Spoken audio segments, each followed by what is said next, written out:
বাংলাদেশের পাঠ্য বই ও মানচিত্রে অরুণাচল প্রদেশ ও চীন নিয়ন্ত্রিত কাশ্মীরকে ভারতের অংশ হিসেবে না দেখানোর অনুরোধ করেছে চীন। অরুণাচল বা কাশ্মীর ঐতিহাসিকভাবে ভারতের অংশ কিনা এ নিয়ে বিতর্ক আছে। একইভাবে এই দুটি অঞ্চল ঐতিহাসিকভাবে চীনের অংশ কিনা তাও প্রশ্ন সাপেক্ষ। এই টানাপোড়েনে বাংলাদেশ কোন দিকে যাবে? ট্রাম্পের সাথে মোদির আসন্ন বৈঠকে দক্ষিণ এশিয়ার চীনের আধিপত্য ঠেকাতে কোন কৌশল নিয়ে আলোচনা করবেন তারা?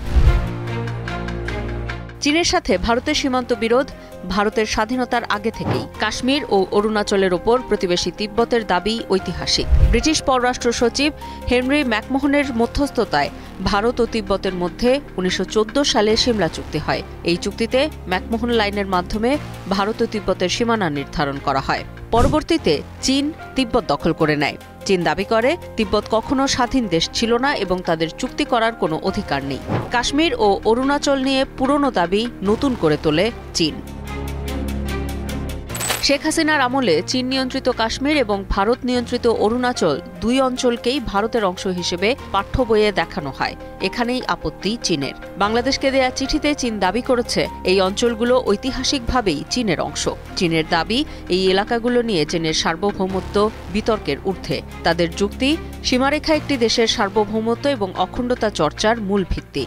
চীন পরোক্ষভাবে বলে, সীমান্ত রেখা ঠিকভাবে উপস্থাপন না হলে সে দেশের সার্বভৌমত্ব নিয়েই প্রশ্ন ওঠে।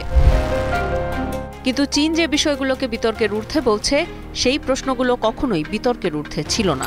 এই অঞ্চলের দাবি নিয়ে চীন ও ভারতের মধ্যে কয়েক দফা যুদ্ধও হয়েছে। প্রথম যুদ্ধটি হয়েছে ১৯৬২ সালে, সবশেষ যুদ্ধ হয়েছে ২০২০ সালে। শেষ পর্যন্ত চীন অবশ্য অরুণাচল থেকে সরে গেছে। চীনা মানচিত্রে অরুণাচল সীমান্তকে লাইন অফ অ্যাকচুয়াল কন্ট্রোল হিসেবে ভারতের দখলে দেখিয়ে অঞ্চলটিকে নিজেদের বলে দাবি অব্যাহত রেখেছে। ২০২৩ সালে G8 সম্মেলনের আগে আগে অরুণাচলের কয়েকটি অংশের নাম বদলে নিজেদের মতো করে রাখে চীন। 印度无权擅自对中国藏南地区进行开发，印方有关举动只会导致边界问题复杂化。 তবে সেই সময় সাথে সাথেই মার্কিন পররাষ্ট্র মন্ত্রণালয় বিবৃতি দিয়ে জানায়, আমেরিকা অরুণাচল প্রদেশকে ভারতের অংশ হিসেবে স্বীকৃতি দিয়েছে। সেখানে সীমান্ত পেরিয়ে এই অঞ্চলে অন্য কোনো রাষ্ট্রের যে কোনো ধরনের অনধিকার প্রবেশের বিরোধিতা করে America. Arunachal Pradesh was, Arunachal Pradesh is, Arunachal Pradesh will always be Indian.